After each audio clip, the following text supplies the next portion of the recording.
Comment faire la fête dans un contexte toujours aussi anxiogène? C'est à cette question que Martine Aubry, maire de Lille, et Michel Lalande, préfet de région, ont tenté de répondre en présentant l'organisation de l'édition 2018 de la Grande Braderie, qui se tiendra du 31 août au 2 septembre.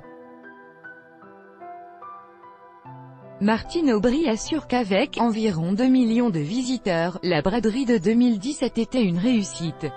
Nous allons garder les ingrédients qui ont fonctionné et tâcher d'améliorer les autres, a néanmoins concédé l'élu socialiste. Enfants, BD, brocanteurs et tas de moules. Il n'y aura pas de retour des vendeurs professionnels hors brocanteurs. En revanche, la braderie des enfants a tellement bien marché qu'elle sera étendue sur 2 jours, toujours au sein de l'espace, très protégé, de la gare Saint-Sauveur.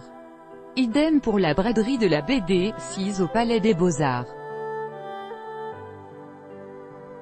L'axe de la Chine, constitué par les boulevards de la Liberté et Louis XIV, sera maintenu et réservé aux brocanteurs professionnels, moyennant un droit d'entrée de 250 €.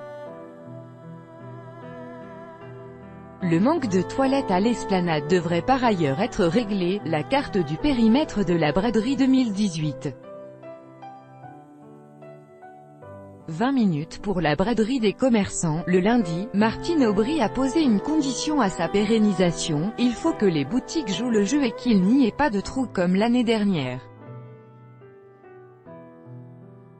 Dans le cas contraire, elle ne sera pas reconduite, insiste la socialiste.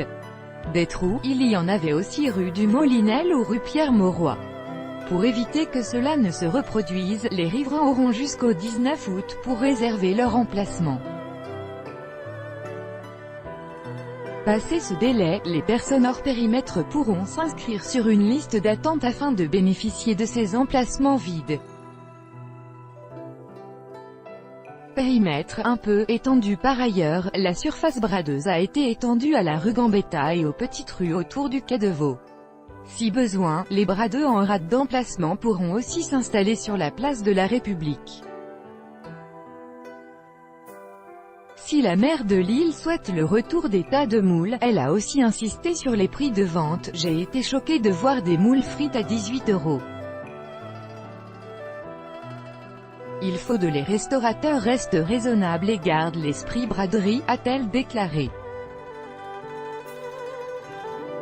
Étanchéité et assignation à résidence. Question sécurité. Le préfet estime que le contexte anxiogène a peu évolué depuis 2016, sauf qu'aujourd'hui la menace terroriste vient davantage de l'intérieur que de l'étranger.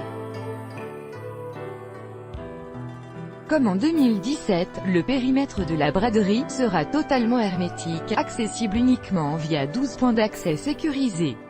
Le représentant de l'État a déjà prévu d'assigner à résidence un certain nombre de personnes, notamment des fichés S.